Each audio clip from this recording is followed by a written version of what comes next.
சிக்குமுடி வாங்குறோமா சிக்குமுடி உங்க வீடு தேடி நம்ம வண்டியில சிக்குமுடி வாங்குறாங்க. சிக்குமுடி வாங்குறாங்க. அண்ணா நம்ம வீட்ல சிக்குமுடி இருக்குது, கொஞ்சம் வெயிட் பண்ணுங்க. ஆமா இந்த வரேன் 40 கிராம் சிக்குமுடி. எங்கப்பா போற அம்மா வேகமா? அம்மா சிக்குமுடிக்காரர் வந்துக்கிறாருமா, நம்ம வீட்ல சிக்கு முடிக்குது, நான் போய் எட்டற போறேன். சிக்கு முடிக்காரா?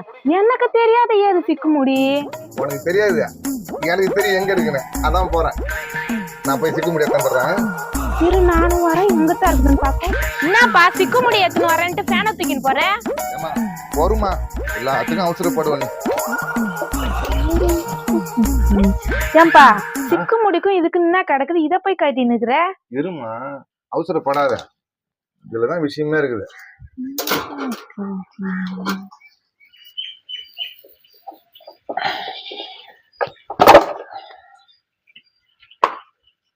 பாத்தியா எவ்வளவு முடிய பாரு. என்னப்பா இவ்வளவு முடி இருக்குது? ஏமா வெளியே போய் சீவுங்கன்னா எங்கேயாவது கேக்குறீங்களா? வீட்டுக்குள்ளே சீவுறீங்க. அது மட்டும் இல்லாம சீப்புலயே முடி இருக்குது. சாம்பார் முறை கொண்டு தண்ணி முறை கொண்டு தொட்டாலே முடிப்பேன். டேபிள் மேல வச்சதுல இருந்து அந்த பிரச்சனை கிடையாது, எல்லாத்தையும் அது சுத்திக்குது. இப்ப சிக்கு முடியும் கொடுக்குது. ஓ இவ்வளவு முடி சுத்தினால தான் ஃபேன் ஓடலையா?